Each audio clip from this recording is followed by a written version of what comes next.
Day two as a FACEIT Finals is nearly over. We only have like one or two maps against with NIP and Fnatic to seal off the last spot. But we're here with Kinguin, who finished in third place of their group, kind of unexpectedly, to be honest. But yeah, I'm going to start off with you, Dennis. You joined the team just basically a couple weeks ago.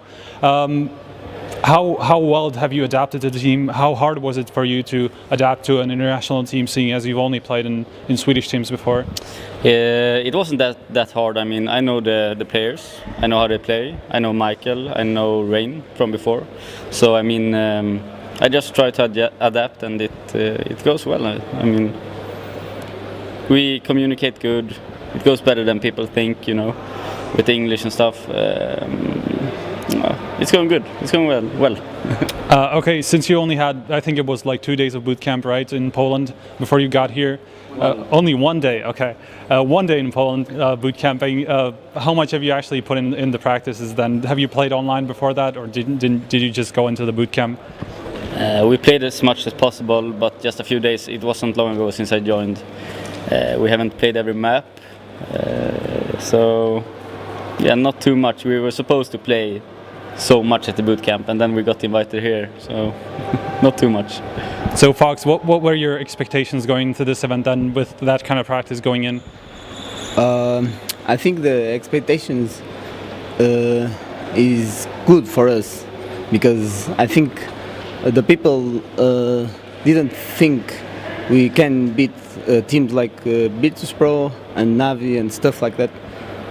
So I think it's going to good for us, you know, and yeah. So are you happy with your result here yourself?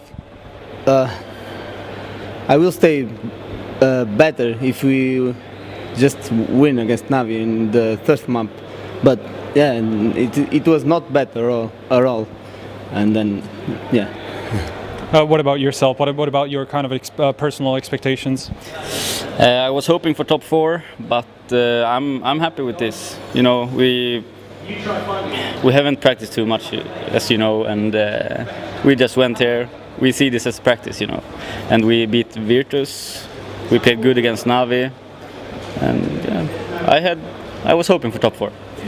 Okay, I think it's best to ask you this question. You've kind of received a lot of criticism, you yourself as a player. How do you handle that stuff?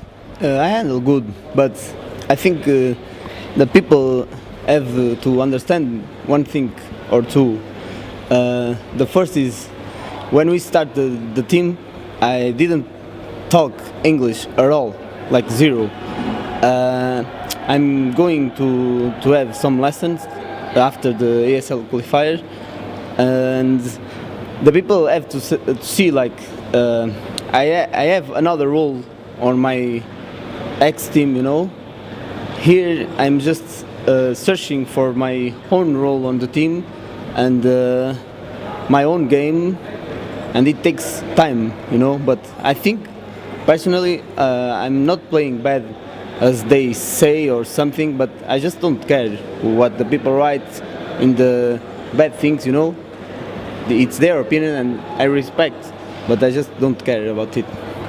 So is Dalito something that helps you with that? Helps you kind of find your roles, find your, like, individually, but all of your roles? Is Dalito someone who helps you with that as a coach? Dalito is helping.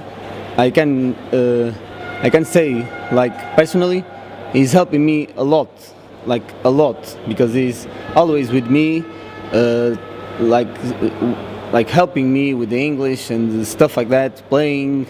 And for the team, I think he's going to be huge for us, and he's gonna show that soon, very soon.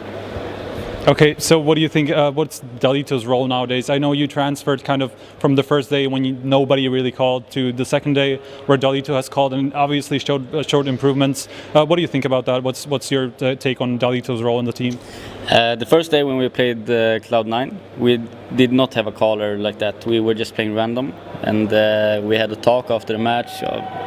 You know, it doesn't work. We have to fix this. It was like we are going to the boot camp to try the new thing, coach, on our back, but we got the invite in the first day, So we just said like, just go and play what like we did in the esports gaming paradise.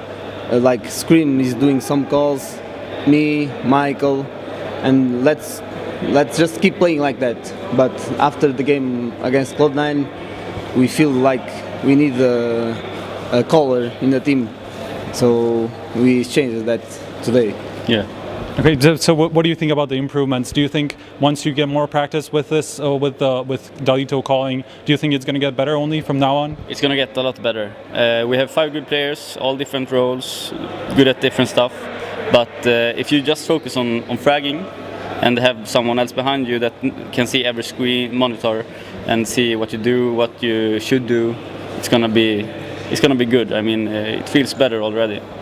So you're kind of the pioneers in this, the international team having a coach calling for you. We haven't really seen much of that before. I mean, do you think it's something that will make other teams do that as well? Find their coach who's going to call exclusively for them, not the players in game. Do you think that's going to happen in the future sooner? It should happen because it's. I mean, it's easier for someone who's behind you to call and see what you should do, what you shouldn't do, than someone who's playing. He must focus on the game, not focus on all the players. So it's gonna be a lot better, and it's gonna be more teams. I think of CS:GO.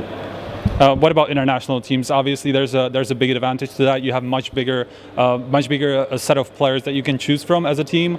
Do you think that's also something that teams will pick up on more? Try to find more players like from outside of their country and start speaking English. Yeah, they should. I mean, most players know English. If they don't, it's pretty easy to learn. So they should look at other players internationally.